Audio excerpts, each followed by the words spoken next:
أعوذ بالله من الشيطان الرجيم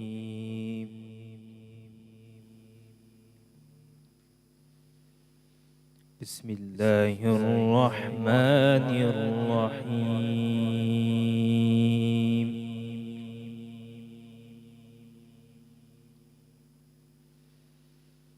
ولا تقربوا مال اليتيم إلا بالتي هي أحسن حتى يبلغ أشده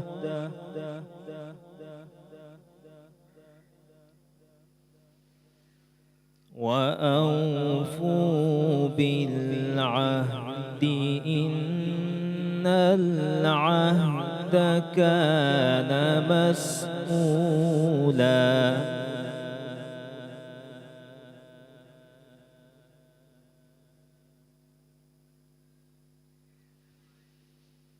ولا تقربوا مال اليتيم إلا بالتي هي أحسن حتى يبلغ أشده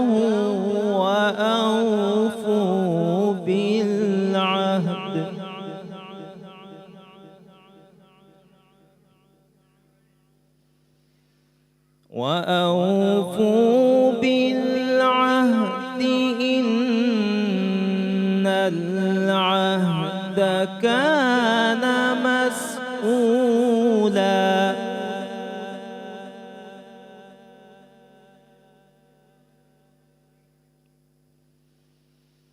وأوفوا الكيل إذا كلتم وزنوا بالقسطاس القسطاس المستقيم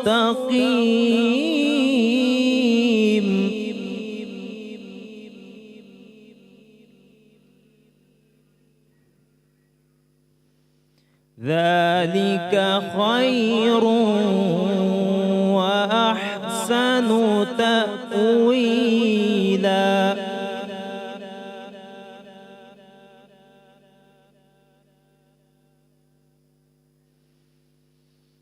ولا تقف ما ليس لك به علم إن السمع والبصر والفؤاد كل أولئك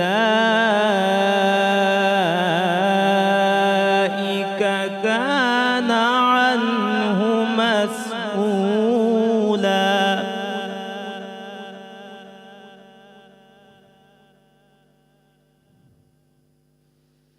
ولا تمش في الأرض مرحا إنك لن تخرق الأرض ولن تبلغ الجبال طولا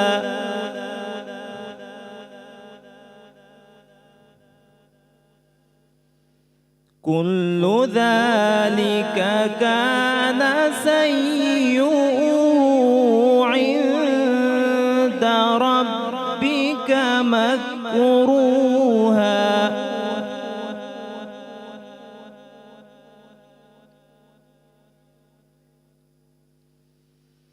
ذلك مما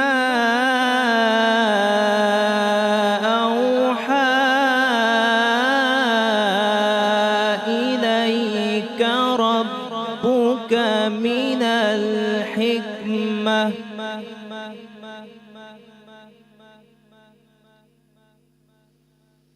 ولا تجعل مع الله إلها آخر فتلقى في جهنم ملوما مدحورا صدق اللہ العظیم جزاک اللہ خیر قاری محمد عبد الرحمن صاحب سورہ بنی اسرائیل سے چند آیات کی تلاوت کر رہے تھے. اللہ تعالیٰ اس کو قبول فرمائے اور ہمیں ان احکامات پر عمل کی توفیق عطا فرمائے. علامہ ناصر مدنی صاحب ہمارے صاحب موجود ہیں, ہمیشہ محبت کرتے ہیں اور بہت بہترین انداز میں ایکسپلین کرتے ہیں معاملات کو, چیزیں سمجھاتے ہیں. علامہ صاحب رہنمائی فرمائیے گا کہ جب رزق حلال کی بات کی جاتی ہے یعنی کسب حلال کی بات کی جاتی ہے تو دینی اصطلاح میں کسب حلال کیا ہے؟ الحمدللہ وکفا والسلام علی عبادہ الذین اصطفیٰ اما بعد فاعوذ باللہ من الشیطان الرجیم بسم اللہ الرحمن الرحیم واللہ خیر الرازقین ان اللہ یرزق من یشاء بغیر حساب ان اللہ لا یحب الخائنین. سورۃ انفال میں اللہ کریم نے قرآن مجید میں فرمایا کہ میں خائن کو پسند نہیں کرتا. جو بھی انسان کسی غلط ذرائع سے رزق حاصل کرے, پراپرٹی بنائے, اس کو خائن بولتے ہیں. یعنی اس کے پاس ایک عہدہ ہے, ایک سیٹ ہے, اس کے مالک نے اس کو بولا ہے کہ آپ نے اتنی دیر میں اتنا کام کرنا ہے اور آپ کو اتنی اس کی جو ہے نا سیلری ملے گی, تنخواہ ملے گی, پیسہ ملے گا. اس عہدے کا غلط استعمال کرنا اور غلط استعمال کر کے اس سے زیادہ جو بھی چیز وہ اپنی سیلری سے متعین کردہ اصولوں سے ہٹ کر اسی جگہ پہ رہ کر اپنے غلط سورسز استعمال کر کے جو بھی چیز حاصل کرے اس کو رزق حلال نہیں بولا جاتا. رزق حلال جیسے ہماری کرنسی پہ لکھا ہوتا ہے کہ رزق حلال عین عبادت ہے. ہمارا یہ جو کمانا ہے ہم اس کو عبادت اگر سمجھنے لگ جائیں, جیسے ہم اہتمام کے ساتھ نماز پڑھنے جاتے تو دیکھتے ہیں ہمارے جسم پہ کپڑوں پہ کوئی گندگی کا نشان تو نہیں ہے. ہم دیکھتے ہیں ہمارے جوتے جو ہیں یار اس نیچے گندگی ہے تو مسجد سے باہر ہی ذرا میں رکھ دوں کیونکہ آگے مسجد کی حدود شروع ہو رہی ہے. کئی دفعہ باؤنڈری تک بھی نہیں لوگ لے جانا پسند کرتے کہ اس کے ساتھ زیادہ گندگی. مگر لمحہ فکری ہے میاں صاحب کہ ہمارے پاکستان نہیں پوری دنیا میں کہ ہم عبادات کا خیال رکھتے ہیں مسجد کا، جیسے زمین پہ کوئی قرآن مجید کا نسخہ پڑا ہو تو اس کو اٹھا کر دیوار میں رکھتے ہیں۔ طبرانی شریف میں لکھا ہے، کیونکہ یہ میڈیا کی جو جتنی بھی چیزیں اخبارات میں آتی ہیں وہ نیچے گری ہوتی ہیں، طبرانی شریف میں روایت موجود ہے کہ اللہ کا نام اور اس کے حبیب کا نام یا قرآن مجید کے زمین پہ گری ہو تو اللہ فرشتوں کی ڈیوٹی لگا دیتا، اس کے اوپر سایہ کر دے تاکہ کسی بندہ بشر کا اس پہ پاؤں نہ آئے، تو وہ لوگ پھر بھی اس کو اٹھا کر، حالانکہ اس پہ پاؤں نہیں آ سکتا کسی کا، یہ طبرانی شریف میں حدیث موجود ہے، مگر وہ اٹھا کر اونچا رکھتے ہیں۔ حدیث ہے کہ انبیونی بے اسماء ہاؤلائی، پھر وہاں آن کر جتنے بھی لوگ ہیں وہ اٹھا کر اوپر رکھتے ہیں۔ تو امام صاحب نے لکھا جتنی اپنے قد کے مطابق اس کو بلند کر دیتا، اللہ جنت میں اس کا نام بلند کر دیتا۔ تو یہاں ہم رزق حلال جو ہے کمانے کے لیے وہ چیز نہیں ڈھونڈتے، جیسے طہارت حاصل کرنے کے لیے، عبادت کرنے کے لیے ہم مسلے کا خیال رکھتے ہیں، یہ پاک ہونا چاہیے، صف کا پاک ہونا چاہیے، زمین کا پاک۔ تو یہاں تو اللہ اور اس کے رسول نے ہماری رہنمائی کر دی کہ رزق حلال تم کماؤ، یہ تمہارے لیے عین عبادت ہے۔ بے شک۔ اب اس میں ملاوٹ جتنی مرضی کوئی کری جائے، اسلام نے تو اتنا خطرناک فعل قرار دیا کہ اگر 99 یعنی ایک گھٹ 100 روپیہ تاڑے کو 99 حلال دینے، اس میں اگر ایک ڈال دیا جائے حرام کا، غلط سورسز سے کما لیا جائے، اپنی حدود قواعد ضوابط ختم کر کے اس کو حاصل کر لیا جائے، یا کسی سے چھین لیا جائے، یا کسی کو بتائے بغیر وہ حاصل کر لیا جائے، تو وہ 100 ہی حرام ہو جاتا ہے۔ جیسے حضرت امام احمد ابن حنبل رحمۃ اللہ علیہ کے پاس ایک عورت آئی۔ آج پاکستان میں عورتوں کو کام کرنا معیوب سمجھا جاتا ہے کہ یہ عورت کام نہ کرے، جیسے یہ لڑکیاں ڈیوو میں کام کرتی ہیں، ٹی وی میں کام کرتی ہیں، فرنچائز پہ کام کرتی ہیں۔ میں سبھی کو پیغام دوں گا کہ جتنی بھی جہاں پہ عورت کام کرتی گھروں میں، یہ کوئی عورت اپنا خودداری ختم کرنے کے لیے نہیں، خودداری حاصل کرنے کے لیے کام کرتی ہے کہ میں کسی کی محتاج نہ ہوں، کسی کے آگے ہاتھ نہ پھیلاؤں۔ اور میں ان کو سلوٹ کرتا ہوں وہ بہنوں کو جو اپنے بھائیوں سے اس دور میں ہاتھ نہیں کرنا پسند کرتی، اپنا خود جو ہے اپنے پاؤں پہ کھڑی ہو کر ان کے ساتھ برابر کی زندگی بسر کر رہی۔ حضرت امام احمد ابن حنبل کے پاس حدیث پڑھا رہے تھے، ایک عورت آئی، بڑھیا خاتون۔ یہ ہے رزق حلال حاصل کر کے بھی اللہ سے ڈرنا کہ کہیں میرے رزق میں حرام شامل نہ ہو جائے، میرا کسب جو ہے حرام نہ ہو جائے۔ ایک پرانے زمانے دیاں جڑیاں مائیاں دیاں سی، وہ سوتر کردیاں دیاں سی اور سویٹر ہوندیاں سی، کڑھائی کردیاں سی۔ پہلیاں ماواں جڑیاں سی نا اپنی بیٹیاں نو سلائی سکھاندیاں سی، کڑھائی سکھاندیاں سی، تاکہ میری بیٹی اگلے گھر جا کے اگر غریبی بھی ہو تو ہاتھ سے کام کر کے تو محتاجی نہ کسی کے ہو، ٹیچر بنا دیتی تھی، وہ بچے پڑھا لے گی۔ مگر ہم کہتے ہیں کہ نہیں، آپ اس دور میں اگر ہم اتنا پڑھانا ہے تو اس نے تو اگلے گھر چلی جانا ہے۔ علامہ فکریہ ہے کہ اپنی بیٹیوں کو اچھی تعلیم دینے پہ بھی ہم یہ لفظ بولتے ہیں کہ اس پہ کیوں خرچ کریں، اس نے تو اگلے گھر چلی جانا ہے۔ یہ ہمارا سوچنے والا مقام ہے کہ اگر بیٹی کا خامد غریب ہو جاتا ہے یا اللہ نہ کرے جوانی میں فوت ہو جاتا ہے، کوئی ایکسیڈنٹ ہو جاتا ہے اللہ نہ کرے، تو وہ لڑکی گھر بیٹھ کر کسی کو ٹویٹر بن کر پڑھا تو سکتی ہے نا، اپنے گھر کا کام چلا سکتی ہے۔ امام صاحب کہتے ہیں کہ وہ بڑھیا ایک گاؤں سے آئی، دیکھنے میں تو وہ ایک بدو سی لگتی تھی، تو کہنے لگی امام صاحب مجھے حدیث سنائیں کہ یہ جو میں کام کرتی ہوں، ساری رات سود کھاتی ہوں، تو اس میں مجھے ڈر آتا ہے کہ میں جب منڈی میں بیچنے جاتی ہوں تو میرے دل میں یہ ہر وقت خیال آتا ہے کہ میں بتا کر بیچوں کہ یہ رات کو کام کیا میں نے، یہ صبح کو کیا ہے، رات نو کتیا ہے، صبح نو کتیا ہے، تو میں لگ کر کے بیچاں دس کے۔ امام صاحب کی آنکھوں میں آنسو آ گئے۔ اس کو کہتے ہیں یا ایھا الذین آمنوا اتقوا اللہ حق تقاتہ ولا تموتن الا وانتم مسلمون، اے ایمان والو اللہ سے ڈرو جس طرح اللہ سے ڈرنے کا حق حاصل ہے۔ تو کہنے لگے، رونے کی آواز آنے لگی، شاگرد رونے لگے، تو وہ بڑھیا پوچھنے لگی کہ امام صاحب میں نے تو بیٹا آپ سے سوال پوچھا، آپ رونے لگ گئے، یہ تو جواب نہیں ہے۔ تو کہتی اماں ڈرا تو اس لیے، رویا تو اس لیے کہ آج پہلی دفعہ پتہ چلا میرے سے زیادہ بھی زمین پہ کوئی ڈرنے والا دنیا میں بستا ہے۔ تو اماں مجھے یہ بتاؤ کہ تمہیں میرے پاس آنے میں کس بات نے مجبور کیا؟ کہتی بس اسی لیے ڈرتی تھی کہ اللہ قیامت کو نہ پوچھ لے کہ تم نے بتایا کیوں نہیں تھا کہ یہ دن کا کام کیا، یہ رات کا۔ کہتی اس میں کوئی فرق ہے؟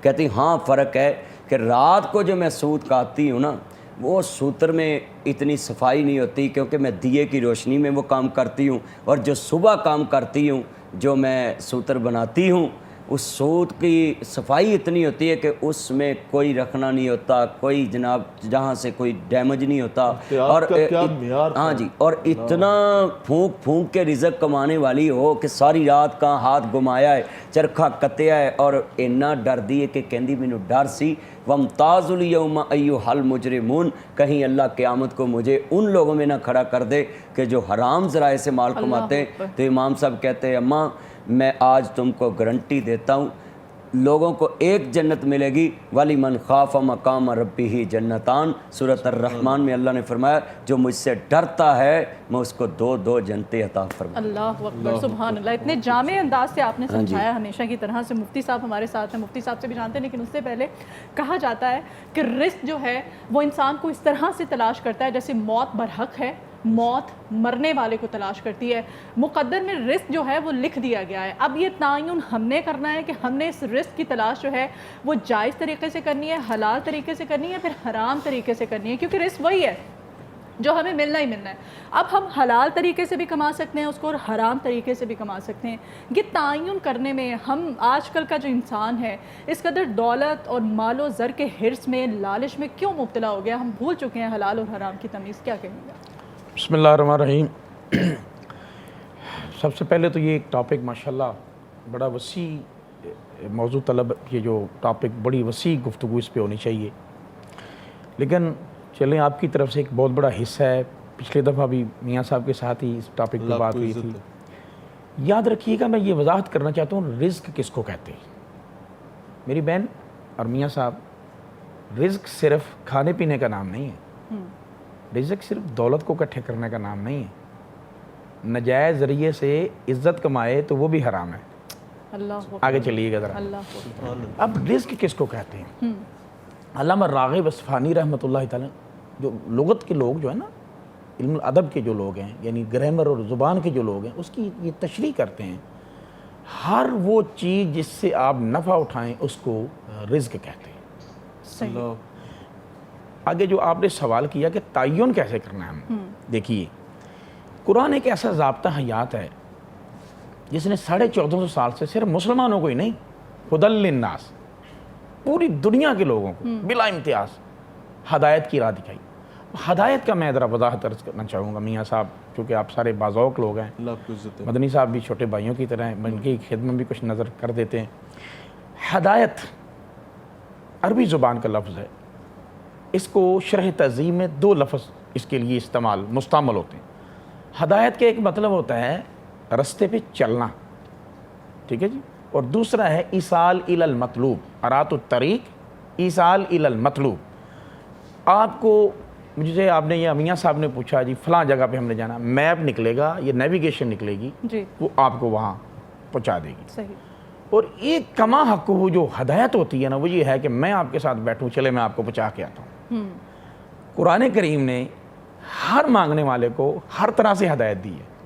ان ھذا القرآن، سورہ بنی اسرائیل، ان ھذا القرآن یہدی للتی ہی اقوام۔ اب تعین کی آپ نے بات چھیڑی نا، اب تعین آپ نے کیسے کرنا؟ جب آپ کا تمسک بالقرآن ہے اور آپ کو ایمان کی حالت آپ میں، ایمان جو ہے آپ کے اندر موجود ہے، اور ایمان کے حوالے سے بھی عرض کرتا ہوں، رسول اللہ صلی اللہ علیہ وسلم نے پوچھا کہ حضور گناہ کیا ہے؟ فرمایا ما حاک فی نفسک، جو آپ کے دل میں کھٹکے۔ اب یاد رکھیے گا رزق حرام اور رزق حلال، اس کی تمیز ایسی اللہ پاک نے، انڈیکیشنز ہے اس کے۔ جب بندہ رزق حلال کھاتا ہے اس کی باڈی پہ سائنٹیفک اور ظاہری اور باطنی اور طبعی طور پر جو اثرات مرتب ہوتے ہیں حلال کھانے سے، اس کو فیل ہو رہا ہے کہ میں نے اب حلال رزق استعمال کیا ہے، اور حرام جو ہے اس میں سکون نہیں۔ بے شک۔ اب تعین کی بات رہے گی، تعین پہلے بتا دیا قرآن کریم نے کہ انسان کی جو شعور ہے نا، شعور ہر انسان کا ہے کہ کون من شاء فلیؤمن ومن شاء فلیکفر۔ اب رستہ کون سا ہے؟ کفر کا اور ہدایت کا۔ اب یہ نہیں ہے کہ اللہ تعالیٰ نے ایک ہمارے اندر ایسی کسوٹی رکھی ہے جو ہمیں بار بار جس کو ایمان کہتے ہیں، ابھی بات ہوئی نا، وہ ریمائنڈر دیتی ہے جی، ابھی بات ہوئی نا جی، یا ایھا الذین آمنوا اتقوا اللہ حق تقاتہ ولا تموتن الا وانتم مسلمون۔ اسلام کے لیے کیا ہے؟ مسلمان کہلانا کافی نہیں ہے، ادخلوا فی السلم کافہ، پورے کے پورے اسلام میں پورے کے پورے اسلام میں داخل ہو جاؤ. اب وہ کیا تھا؟ آپ کی ذوق کی نظر کرتا ہوں. حضرت سلمان فارسی، حضرت صہیب رومی، حضرت بلال ایبچی، 3 مسالے ہمارے پاس ایسے ہی ہیں جہاں پہ آ کے اسلام کا اتنا خوبصورت، ہر پہلو خوبصورت ہے. جہاں یہ 3 شخصیات ایسی ہیں کہ جو پوری امت محمدیہ کو ہی نہیں ہے، صرف پوری انسانیت کا سبب ہے. اور حضور علیہ الصلوۃ والسلام کی شان انی رسول اللہ علیکم جمیعا، حضور پوری انسانیت کے لیے رسول ہیں. اب میں یہ عرض کرتا جاؤں کہ حضور کے صحابہ بھی پوری انسانیت کے لیے ہیں. بے شک. اور اب دیکھیے، حضور نے روشنائی دی، حضور نے رہنمائی فرمائی، حضور نے کرم نوازی فرمائی. آگے صحابہ کیا کہتے ہیں؟ حضرت سلمان فارسی تو پوچھا گیا آپ کا نام، فرمایا سلمان ابن اسلام. آپ کا قوم اسلام، آپ کا وطن اسلام، آپ کی شناخت اسلام. اب معلوم یہ ہوا کہ اسلام جو ہم سے تقاضا کر رہا ہے ادخلوا فی السلم کافہ، پورے کے پورے مسلمان ہو نا. اگر ہم تعین صحیح نہیں کر پا رہے میری بہن، تو اس کا مطلب یہ کہ ہم پورے مسلمان نہیں ہوئے ابھی تک. بالکل صحیح. خیرت نے کہہ بھی دیا لا الہ الا اللہ، تو کیا حاصل؟ دل و نگاہ مسلمان نہیں تو کچھ بھی نہیں. ہمارا دل و نگاہ ہی مسلمان نہیں ہے. جب دل و نگاہ مسلمان نہیں ہے تو پھر تعین کرتے ہوئے ہمیں اس چیز کا خیال رکھنا چاہیے کہ مین خرابی کہاں پہ آ رہی ہے. بنیادی خرابی ہے کہ ہمیں تقویٰ نہیں ہے. بالکل. اور جب تقویٰ ہوتا ہے نا، اس کو ہم نے فوکس رکھنا ہے اپنی پوری لائف کے اندر، بحیثیت مسلمان کے اور بحیثیت نبی پاک صلی اللہ علیہ وسلم کے غلام ہونے کے. جو مثالی معاشرہ اسلام نے ترتیب دیا، اس کی کہیں بھی مثال نہیں ملتی. بہت خوبصورت انداز میں آپ نے بیان فرمایا، رہنمائی فرمائیے گا. اسی کا ایک ضمنی سوال کرنا چاہوں گا کہ روٹین میں ہم یہ دیکھتے ہیں کہ بہت سارے لوگ ایسے ہیں، شہرت کی آپ نے بات کی، جو بدماشی کے ساتھ شہرت کما لیتے ہیں، رہزنی کے ساتھ شہرت کما لیتے ہیں، یا مختلف نیگیٹو چیزوں کے ساتھ معروف ہو جاتے ہیں، اور اس کے بعد ایک وقت آتا ہے کہ وہ واپس پلٹ آتے ہیں. اس ضمن میں وہ شہرت وہیں قائم ہے، اس پہ کیا کہیں؟ دیکھیے جی، میں نے پہلے آغاز میں عرض کیا نا جی کہ وہ سارا کا سارا وہی وہ فیل کبھی میں آئے گا. اللہ تعالیٰ قرآن کریم میں اس کے بارے میں عرض کرتا جاؤں گا. قرآن نے بڑی وضاحت کی ہے. ہمارے زندگیوں میں اللہ کرے کہ قرآن پورا کا پورا آئے، پورا کا پورا آئے.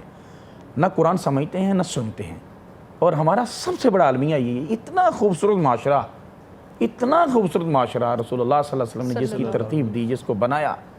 اور یہ یاد رکھیے گا میاں صاحب، اللہ کے پیارے محبوب صلی اللہ علیہ وسلم 1,24,000 کم و بیش پیغمبروں کے بھی محبوب ہیں. بے شک. اسلام کے لیے میرے نبی کا خون بہا ہے. اللہ. مجھے وہ طیب کی وادی آپ کو بھی یاد ہے، نبی پاک صلی اللہ علیہ وسلم کا خون بہہ رہا تھا.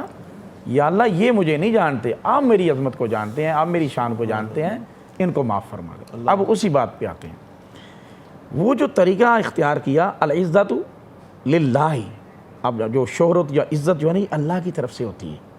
اور اللہ کس کو عطا کرتا ہے؟ ان لوگوں کو عطا کرتا ہے جن کے اندر ایمان ہوتا ہے اور ظاہر و باطن کے ایک ہوتے ہیں. کچھ ایسے سورسز اختیار کرتے ہیں کہ وہ وہاں تک چلے جاتے ہیں. تو یہ سارا کا سارا قرآن کریم نے اس کو کہا ہے کہ جب ہم کسی کو یہ الفاظ ننگا کر دیتے ہیں تو اس کے ایپس پھر سب کے سامنے آ جاتے ہیں. اور اس کے وہ عزتوں کے پہاڑ جو ہے نا، وہاں سے وہ ویسے ایسے گرتا ہے کہ وہ صرف اس کی باڈی یا اس کا معاملات نہیں چکنا چور ہوتے، بلکہ وہ معاشرے میں بگاڑ پیدا کر دیتے ہیں. ٹھیک ہے، اللہ پاک ہم سب کو ایسی حالت سے بچائیں اور محفوظ رکھیں. سیدہ ہادیہ ہاشمی ہماری چھوٹی سی ننھی منی سے مہمان ہمارے ساتھ ہیں. ہم چاہتے ہیں کہ ہادیہ سے خوبصورت سی نعت سنیں. بسم اللہ کریں بیٹا. میرے مولا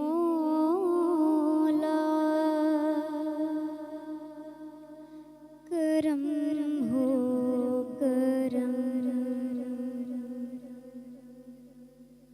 میرے مولا کرم ہو کرم، میرے مولا کرم ہو کرم، میرے مولا کرم ہو کرم. تم سے فریاد کرتے ہیں ہم، تم سے فریاد کرتے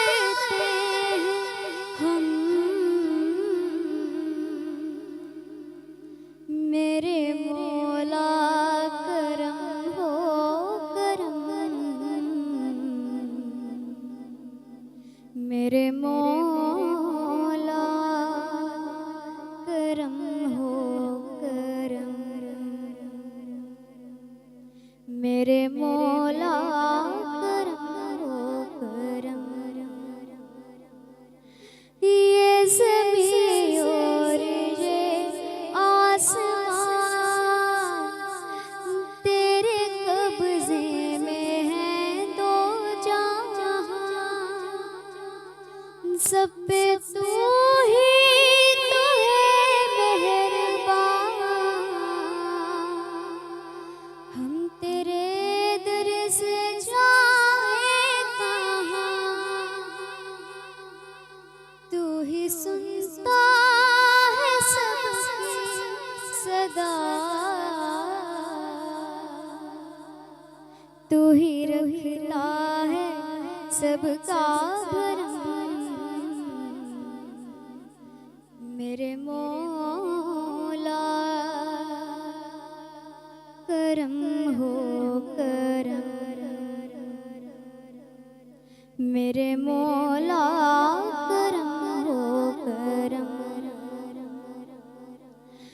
بے قصور کو سہارا ملے، ڈوبتوں کو کنارہ ملے، سر سے طوفان پرنے ٹلے، جو تیرا ایک اشارہ ملے، تو کرے جو مہربانیاں، دور ہو جائے ہر ایک غم، میرے مولا کرم ہو کرم، میرے مولا کرم ہو کرم، جائیں تو کہاں جائیں تیرے در کے سوا مولا، تسکین کہاں پائیں تیرے در کے سوا مولا، اس دنیا پہ ہے تیرے کرم کا سایہ مولا، دامن کہاں پھیلائیں تیرے در کے سوا مولا،